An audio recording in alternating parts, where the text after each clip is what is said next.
सुंदरकांड के सौष्ठव पर चिंतन करते समय गोस्वामी तुलसीदास जी के कविता चातुरी और उनकी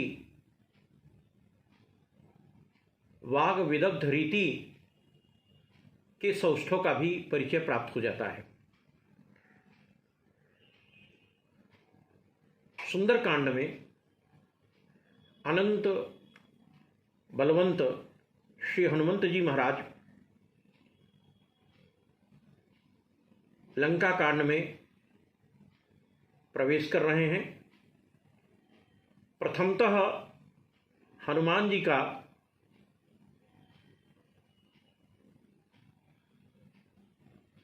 जो भेंट होता है वह आसुरी वृत्तियों से होता है। क्रमानुसार वे वृत्तियां सतोगुणी, रजोगुणी और तमोगुणी मायावी वृत्तियां हैं। सत्व रजस तमसाम साम्यावस्था प्रकृति, जहाँ सतोगुण, रजोगुण और तमोगुण की साम्यावस्था होती है वही प्रकृति कहलाती है। लेकिन इस सुंदरकांड में हनुमान जी जब लंका में प्रवेश कर रहे हैं तो तीनों वृत्तियां सतोगुण, तमोगुण और रजोगुण वृत्ति स्वरूपा जो माया से संपृक्त आसुरी वृत्तियां हैं, वे क्रमशः हनुमान जी को अपना ग्रास बनाना चाहती हैं।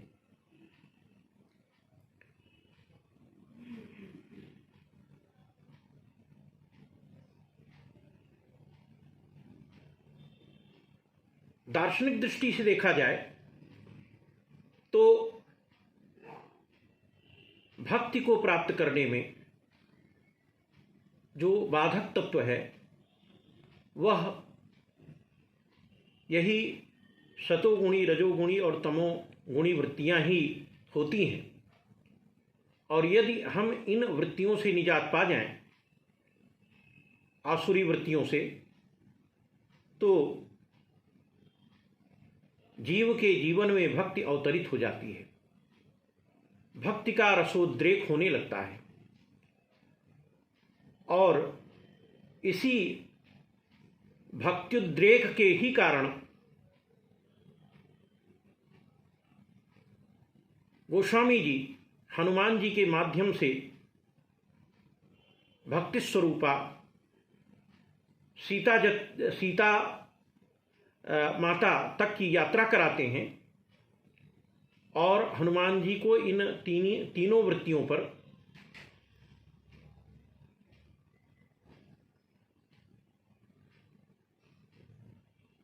खरा पाते हैं।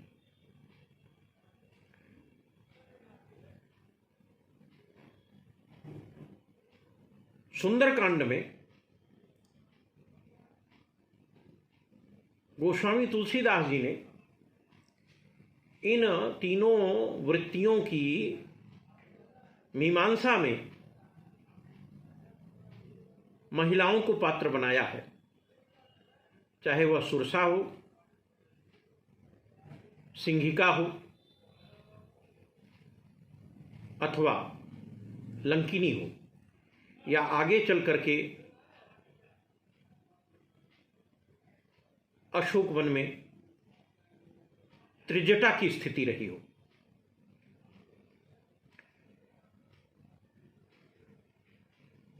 इन तीनों वृत्तियों की स्त्री के रूप में गोस्वामी तुलसीदास जी ने जो विविक्षा की है वह वस्तुतः उनके सोच का ही परिणाम है। गोस्वामी जी लिखते हैं कि तीनमः अति दारुण दुखद माया रूपी नारी, उन्होंने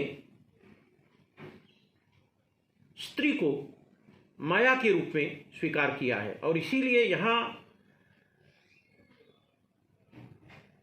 इस मायावियों पर, जादूधानियों पर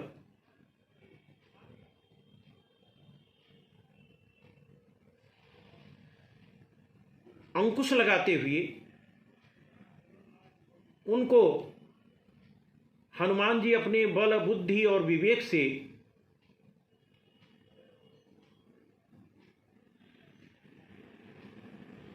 उनसे निजात पाते हुए भक्ति तक पहुंचते हैं। अगर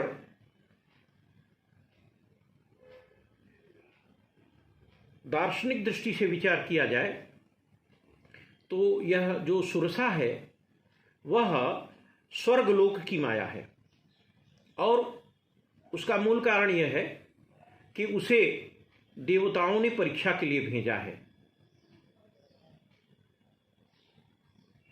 समुद्र में रहने वाली जो सिंहिका है वह पाताल की माया है, और हनुमान जी से मिलने वाली जो लंकिनी है वह भूलोक की माया है।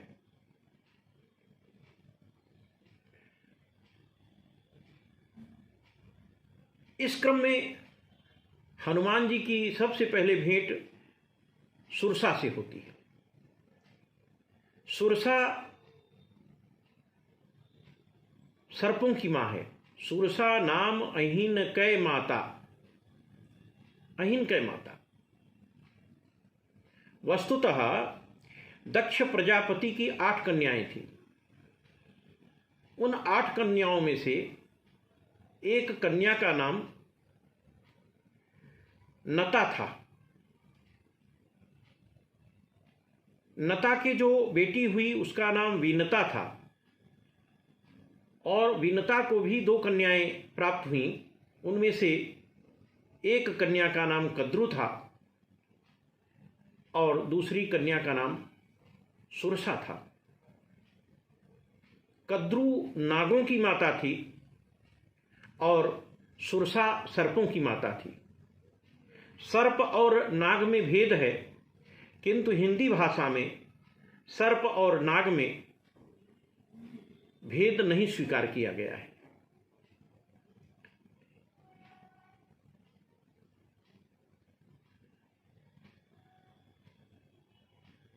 प्रथमतः जब हनुमान जी सुरसा से मिलते हैं तो सुरसा यही कहती है कि मैं आपको अपना ग्रास बनाना चाहती हूं, मैं बुभुक्षित हूं और मैं आपको अपना ग्रास बनाना चाहती हूं। हनुमान जी अनुरोध करते हैं कि नहीं, मैं जिस कार्य से जा रहा हूं वह कार्य संपन्न करके मैं वापस आऊंगा, और मां भगवान राम को संदेश देने के बाद मैं पुनः आपके पास प्रत्यावर्तित होऊंगा, और उस समय आप मुझे अपना ग्रास बना लेना। उस समय आपके मैं मुख में प्रविष्ट हो जाऊंगा और मुझे आप अपना ग्रास बना लेना। तब वदन पैठिहूँ जाई, सत्य कहूँ मोहि जान दिमाई। हनुमान जी ने सुरसा के लिए माई शब्द का प्रयोग किया है, उसको माता कहते हैं, ताकि उसमें माँ का हृदय द्रवीभूत होता है, कोमल चित्ता होती हैं माताएं। तो हनुमान जी ने इसीलिए माता, माई शब्द का प्रयोग किया कि यह करुणामयी होकर हो सकता है मुझे लंका में आगे बढ़ने के लिए अवसर प्रदान कर दे। लेकिन चूंकि सुरसा राक्षसी है, सत्व गुणों पेत आसुरी वृत्ति की राक्षसी है और वह उसका प्रतिनिधित्व कर रही है, ऐसी स्थिति में वह हनुमान जी को बार बार रोकती है। हनुमान जी बार बार प्रयास करते हैं लेकिन कौने जतन दे नहीं जाना। किसी भी प्रकार से वो हनुमान जी को आगे नहीं बढ़ने देना चाहती और उन्हें अपना ग्रास बनाना चाहती है।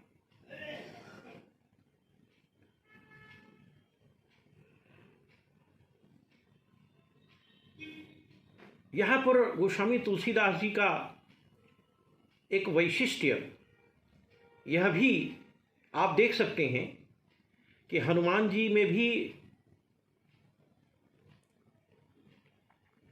महिमा की शक्ति विद्यमान है और सुरसा में भी महिमा की शक्ति विद्यमान है। अणिमा, महिमा, गरिमा। महिमा हनुमान जी में तो 8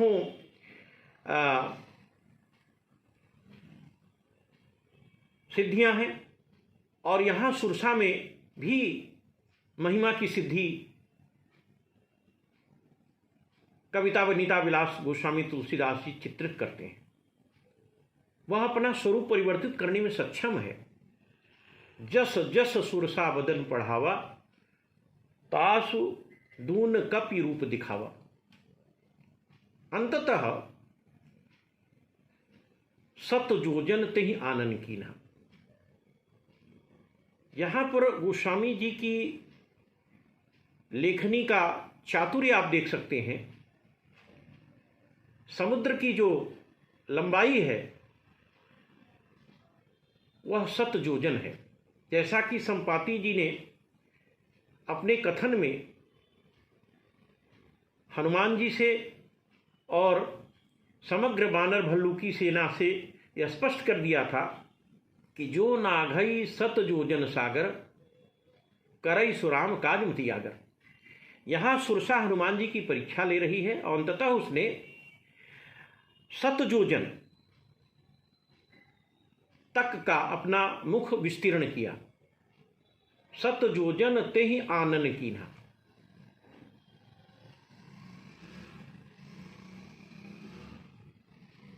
वह हनुमान जी की इस रूप में परीक्षा लेना चाहती है कि अगर यह 7 योजन का स्वरूप धारण कर लेते हैं या दुगुना होने में समर्थ हैं तो निश्चित रूप से यह 7 योजन विस्तीर्ण समुद्र का लंघन करने में सर्वथा समर्थ होंगे।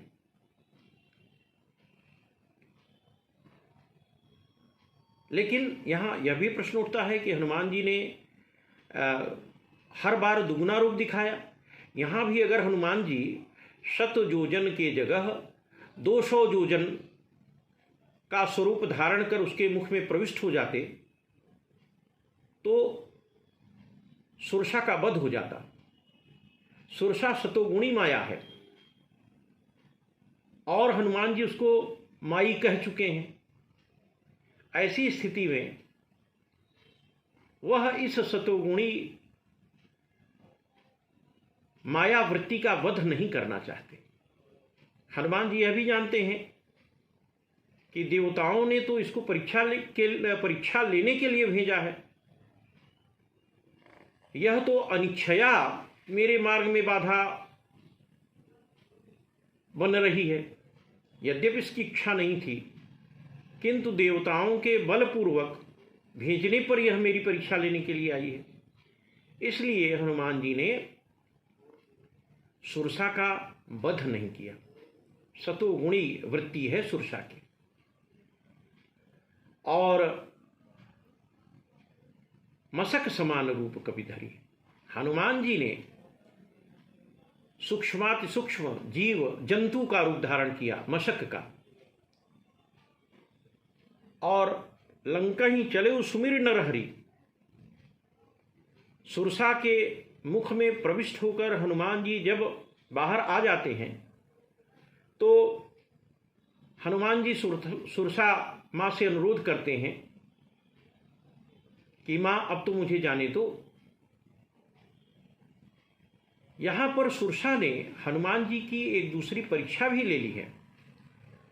सुरसा यह समझ गई है कि अभी आगे हनुमान जी को सिंहिका मिलेगी और सिंहिका का जो आचरण है जीव जंतु जे गगन उड़ाही, जल विलो की तिनकई परछाही।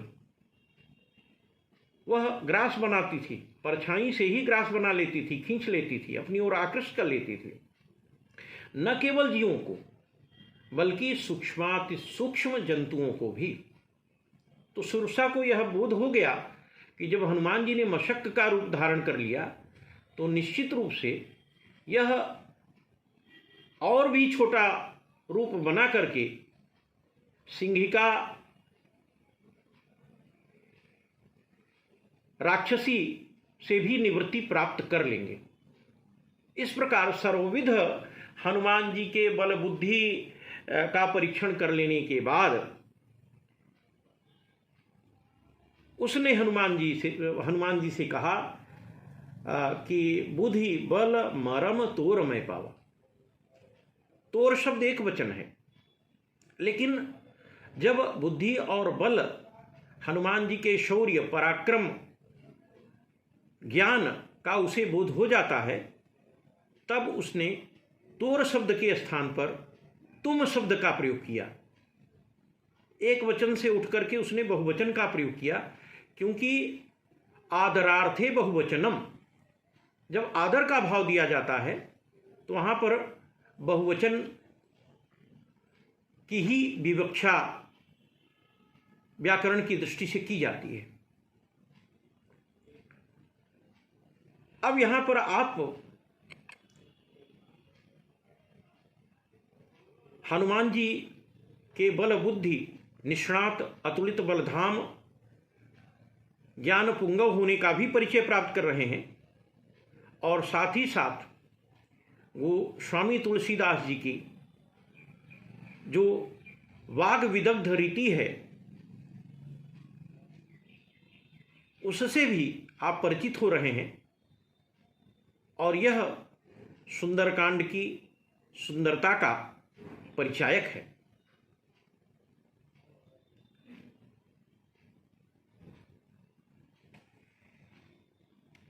यहां पर मैं यह भी आग्रह करना चाहूंगा कि जब सुरसा हनुमान जी को आशीर्वाद देती है तो कहती है कि राम काज सब करी हूं, तुम बल बुद्धि निधान, आशीष दे गई सो हर्षि चले हो हनुमान। हनुमान जी हर्षातिरेक से अभिभूत हो उठे, गदगद हो गए, क्योंकि सतोगुण वृत्ति की जो आसुरी शक्ति, मायावी शक्ति जादूधानी सुरसा है, उसने हनुमान जी को आशीर्वाद प्रदान कर दिया। आशीर्वाद प्रदान करने का एक कारण यह भी था कि हनुमान जी ने सुरसा से वार्तालाप के प्रसंग में प्रणाम भी निवेदित किया है।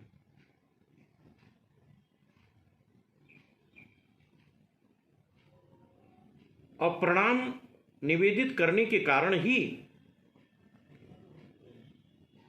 अब बल बुद्धि पुरुषार्थ पौरुष और ज्ञान पुंगव के रूप में हनुमान जी की पहचान कर लेने के बाद वह आशीर्वाद प्रदान करती है। राम काज सब करी हूं, तुम बल बुद्धि निधान, आशीष देई गई सो हरसि चलियो हनुमान। आशीर्वाद प्राप्त हो जाने के बाद हनुमान जी हर्षित हुए और फिर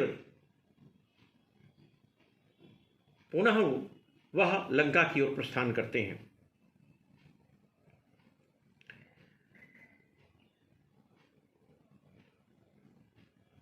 सिंहिका नाम की जो दूसरी आसुरी वृत्ति है वह हनुमान जी को अपना ग्रास बनाना चाहती है।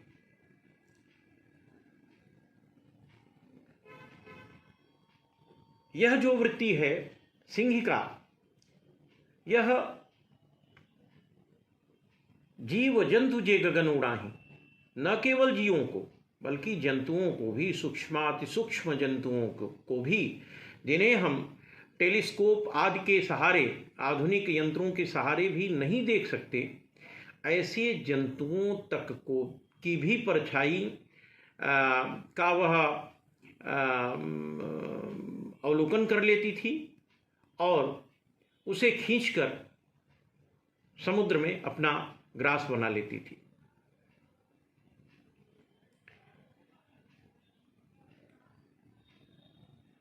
अब यहाँ पर यह भी प्रश्न उठता है कि जब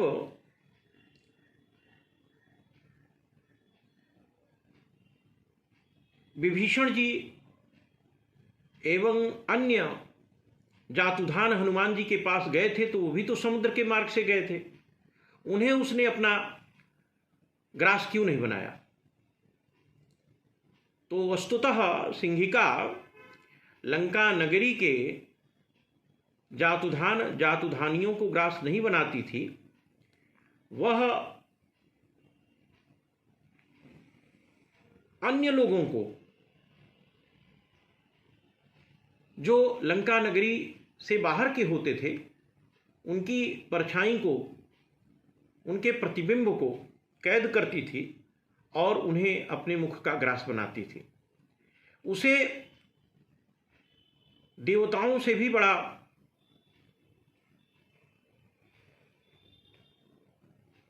कष्ट रहा और उसके मन में यह भाव भी था कि कहीं देवता लोग ही खग के रूप में, पक्षी के रूप में, जीव जंतु के रूप में लंका में विचरण तो नहीं कर रहे हैं। इसलिए जो बाहरी तत्व थे जीव जंतु के रूप में, उन्हें वह अपना ग्रास बनाती थी।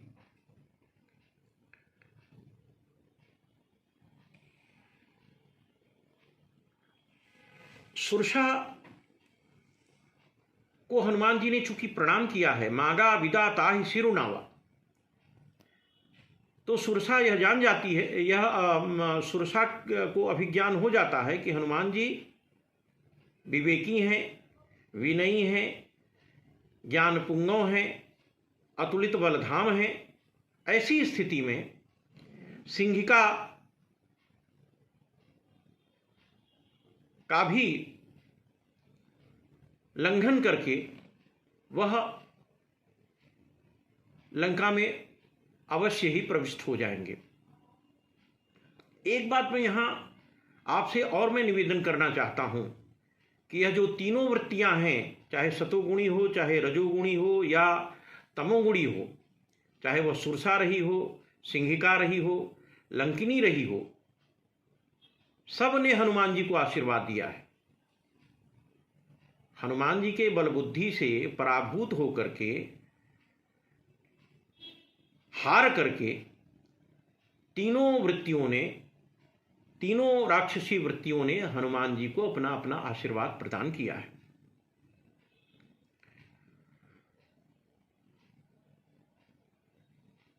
वस्तुतः जब किसी व्यक्ति में किसी विशेष गुण की प्रतीति होती है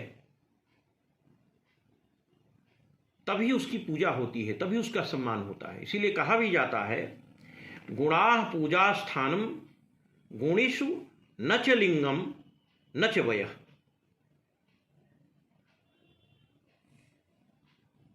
गुण ही पूजा के स्थान होते हैं, लिंग और वय पूजन का आधार नहीं बनाया जा सकता। इसी रूप में सुरसा ने हनुमान जी को आशीर्वाद प्रदान किया और यह कहा कि राम काज सब करी हों, तुम बल बुद्धि निधान, आशीष दे गई सो हर्षि चले हनुमान। इस राक्षसी पर हनुमान जी विजय प्राप्त करते हैं।